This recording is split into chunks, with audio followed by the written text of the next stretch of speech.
Hello student. तो operating system में हम डिस्क शेड्यूलिंग एल्गोरिथम पर डिस्कशन कर रहे थे। जैसा कि हम प्रीवियस वीडियो में हमने F C F S disk scheduling algorithm पे एक न्यूमेरिकल किया था। अभी हम सेकंड इसकी डिस्क शेड्यूलिंग एल्गोरिथम जो कि है हमारी एस एस टी एफ पे डिस्कशन करेंगे और एक न्यूमेरिकल करेंगे, साथ में इसके एडवांटेज और डिसएडवांटेज भी देखेंगे।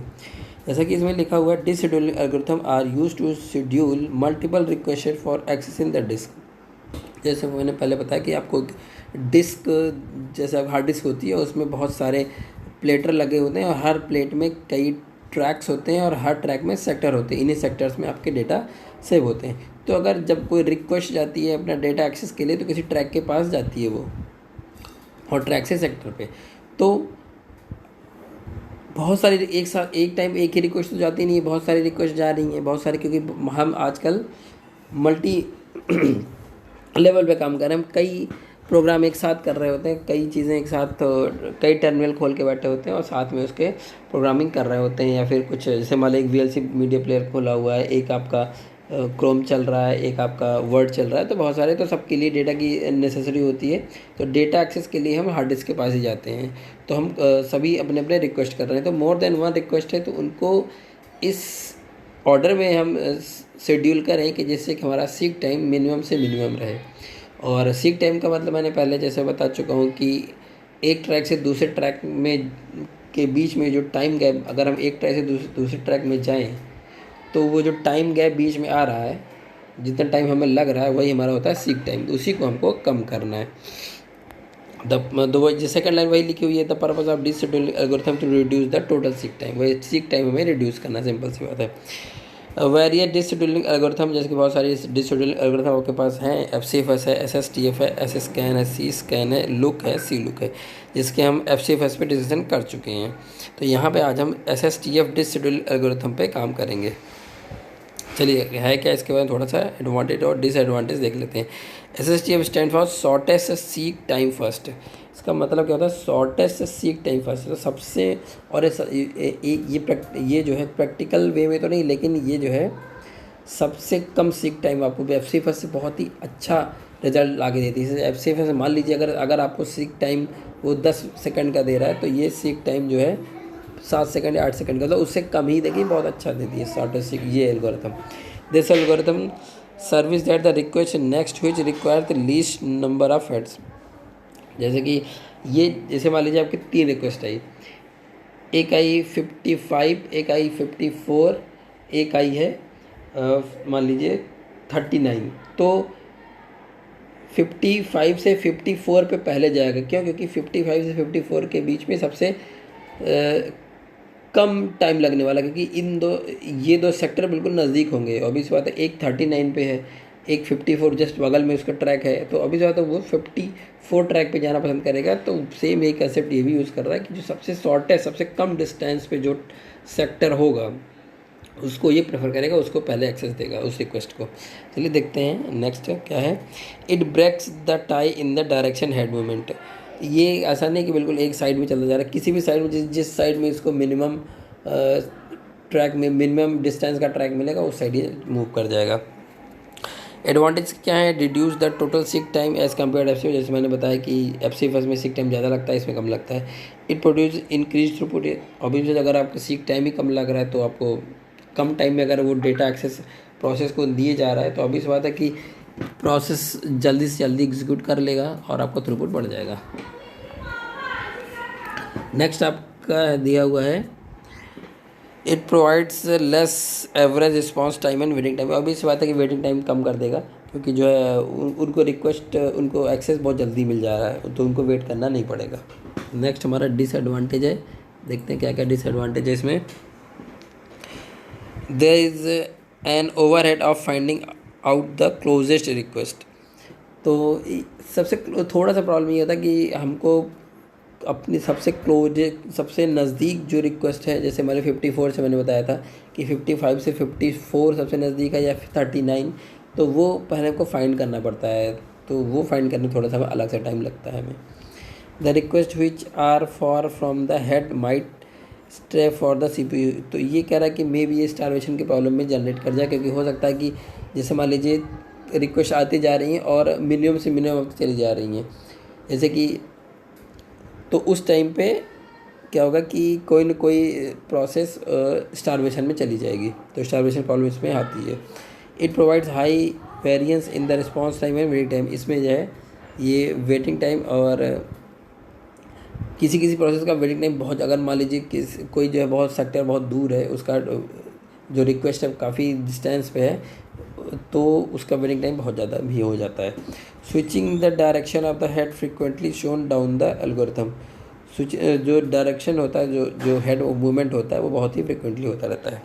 एक प्रॉब्लम पर डिस्कशन करते हैं, जैसे कि लिखा हुआ है, consider the disk system with 100 cylinder. आपके पास 100 सिलेंडर है, मतलब कि 0 से 100 के बीच में हम ट्रैक बनाएंगे, इधर 0 और इस कॉर्नर पे 100 लिख देंगे, ठीक। The request to access the cylinder occur in the following, और इस डायरेक्शन में हम काम कर रहे हैं, मतलब कि जैसे कि कौन कौन सी रिक्वेस्ट आ रही, 4 आ रही, 34 आ रही, 10 आ रही, 7 आ रही, 19 आ रही, 73 आ रही, तो यही हम उस पर अपने ट्रैक पे जो हम बना रहे हैं, जैसे ये ट्रैक जो हम बनाएंगे, ये ट्रैक, तो जो रिक्वेस्ट आ रही है बस वही ट्रैक हम यहाँ पे बना देंगे। इसके बाद assuming that the head is concurrently at cylinder 50, तो मान रहा है कि एज्यूम करें कि स्टार्टिंग में हमारा सिलेंडर 50 पे है, जैसा कि आपको 50 पे पहला एक सर्कल मिल रहा होगा। नेक्स्ट कह रहा है कि व्हाट इज़ द टाइम,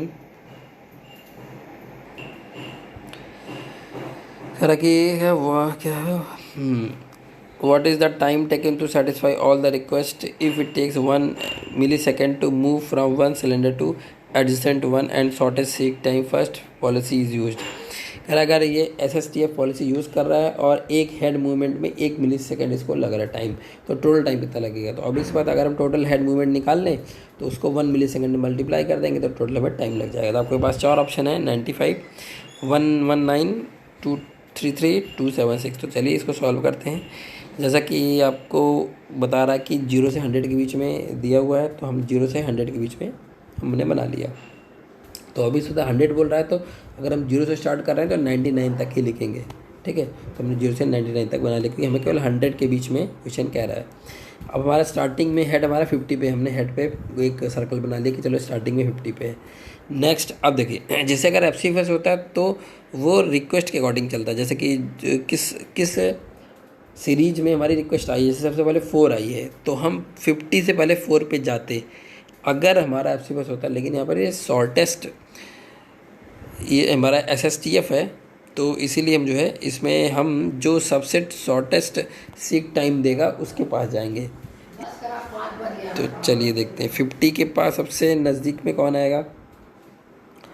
देखिए एक 73 भी है और 34 है, तो अभी इस बार दोनों अगर 73 माइनस 50 करें या फिर 50 माइनस 34, दोनों में तो हमने तो देखेंगे 50 माइनस 34 में हमें कम सीक टाइम मिलेगा, तो इसलिए हम 34 की तरफ जाएंगे।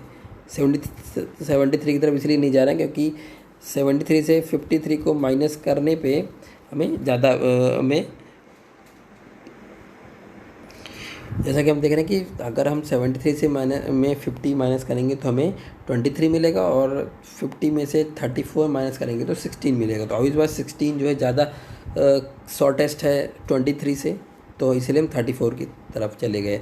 नेक्स्ट अब हम 34 पे आ गए। 34 से अब हम देखेंगे 34 से कौन सबसे नज़दीक है, तो अब इस बार 50 पे तो जाना नहीं है हमें, क्योंकि 50 तो से आया ही है। तो नेक्स्ट हमें अब एक ही ऑप्शन है कि हम 20 की तरफ जाएँ, क्योंकि और ये 73 की तरफ भी जा सकता है, लेकिन 34 से 73 माइनस करेंगे तो हमें ज़्यादा वैल्यू मिलेगी, ऑब्वियस सी बात है। और 73 से लेफ़्ट साइड हमारे 20 है, तो 20 को माइनस करेगा तो हमें कम वैल्यू मिलेगी, ऑब्वियस सी बात है 14 ही मिलेगी, जबकि 73 में बहुत ही वैल्यू मिलेगी। तो इसलिए 20 की तरफ आ गया। अब 20 पे सर्कल कर दिया हमने। 20 से अब इसका फिर से या तो राइट जा सकता है तो लेफ्ट, तो राइट में केवल 73 है, क्योंकि 34 50 तो कवर हो चुका है। तो अब इधर बचा 19, ऑब्वियस बात है 20 माइनस 19 एक ही आएगा, तो सबसे शॉर्टेस्ट 1 तो इधर ही चला गया, 19 की साइड सर्कल लगा दिया। अब 19 से फिर इसके बाद या तो 15 पे जाएगा या तो 73, तो ऑब्वियस बात 73 में बहुत ज़्यादा टाइम लगेगा, तो 15 की तरफ ही आ गया, केवल 4 इसको सीक टाइम मिलेगा, तो यहाँ पे 15 की तरफ आ गया। 15 से फिर इसके बाद 2 ऑप्शन है, या तो 70 से या तो 10, तो अब इस बात है कि 15 से 10 ही सबसे नज़दीक पड़ेगा, केवल 5 ही वैल्यू देगा। 10 पे आ गया। फिर से वही बात है कि 10 से 10 से 7 या तो 73 या तो 7, तो अभी बात 7 कम पड़ेगा तो 7 की तरफ आ गया। 7 से आगे 7 से या तो 70 या तो 6 पे जाएगा, ऑब्वियस सी बात है, शॉर्टेस्ट वही वैल्यू देगा माइनस करने पे। 6 से या तो 73 या तो 4, तो 7 माइनस 4 2 देगा। सबसे शॉर्टेस्ट टाइम सीक टाइम जो मिल रहा है 2, ऑब्वियस बात है 73 से बहुत ही कम है, तो ये 4 पे चला गया। अब देखिए 4 पे सर्कल है, 4 से फिर या तो 2 पे जाना चाहिए या तो 73 पे, तो अब इस बात है 4 से 2 ही जाएगा, शॉर्टेस्ट सीक टाइम मिल रहा है हमें। अब 2 से तो कोई ऑप्शन ही नहीं है, केवल एक ही रिक्वेस्ट बची है 73 वाली, तो अब जाना तो पड़ेगा ही पड़ेगा, सीधा हम 73 पे निकल गए। ये हमारा प्रोसेस पूरा है। अब इसमें हम टोटल हेड मूवमेंट निकाल लेते हैं। चलिए, जैसा कि हमने देखा कि सबसे पहले 50 से 34 गए हैं, तो 50 माइनस 34 हमने कर दिया। 34 से हम गए हैं 20 पे, तो हमने सिंपल से कर दिया 34 माइनस 20। 20 से 19 गए तो 20 माइनस 19। 19 से 15 गए तो 19 माइनस 15। 15 से 10 पे गए तो 15 माइनस 10, और सबको ऐड करते रहिए। 10 माइनस 7, क्योंकि 10 से 7 पे गए थे, फिर प्लस करिए। 7 से 6 पे गए थे, 7 माइनस 6। हमें बड़ी वैल्यू से छोटी वैल्यू माइनस करते रहिए बस, और सबको प्लस करते रहिए जितने भी आधे रिजल्ट आता रहे।